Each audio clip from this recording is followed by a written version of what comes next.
Alors aujourd'hui, on a Kevin qui nous a ramené son CBR 1000RR de 2009 qu'il vient d'acheter. Il va vous expliquer pourquoi il nous l'a ramené.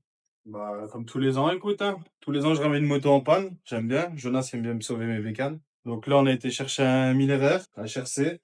Comme on peut voir, il y a quand même assez de pof. J'avais pas beaucoup d'historique, sauf que la moto n'avait pas démarré depuis 2023. Négocié le prix, on l'a eu à un bon prix. Et voilà, elle a atterri ici, hein. Maintenant, c'est monsieur Jonas qui va vous expliquer qui a été fait dessus, quoi.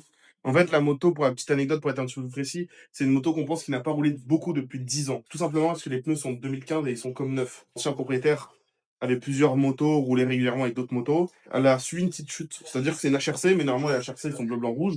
Et elle, on voit qu'elle est toute noire, mais c'est bien une HRC. C'est juste qu'elle a été repeinte. Suite à la peinture des carénages, la moto n'a plus jamais redémarré. La peinture des carénages avait été faite avant Covid. Donc, ça fait 5 ans, 6 ans qu'elle n'a pas été redémarrée. Et chaque fois qu'elle redémarrait, la moto crachait de la fumée noire, s'engorgeait, elle s'éteignait. Kevin, il l'a acheté comme ça. Nous, on a récupéré la moto. On a démonté directement toute la ronde d'injection. Moto qui a fait 1000 km maximum en 10 ans. On s'est dit, il y a sans doute les injecteurs qui sont encrassés. On a démonté la ronde d'injection, on a tout nettoyé. Vous allez le voir sur les prochaines vidéos. On a changé les bougies pour repartir à neuf. Et là, maintenant, elle tourne nickel. Elle fume encore un petit peu parce que elle a besoin de se décrasser, il faut qu'elle aille rouler.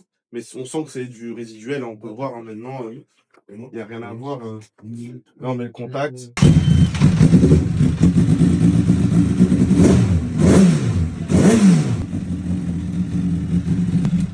Et comme on peut voir, là, maintenant, la moto, elle tourne nickel. Il faut toujours faire attention, c'est une moto qui n'a pas roulé depuis 10 ans. Il va vraiment falloir faire un gros entretien au niveau du circuit de freinage, les pneus aussi qui ont durci. Du coup, on va tout réviser.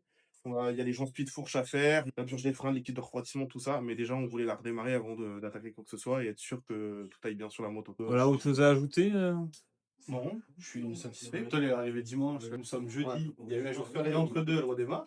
Bah, en gros, il faut compter une bonne journée de travail sur la redémarrer, hein, pour faire correctement. La suite au prochain épisode.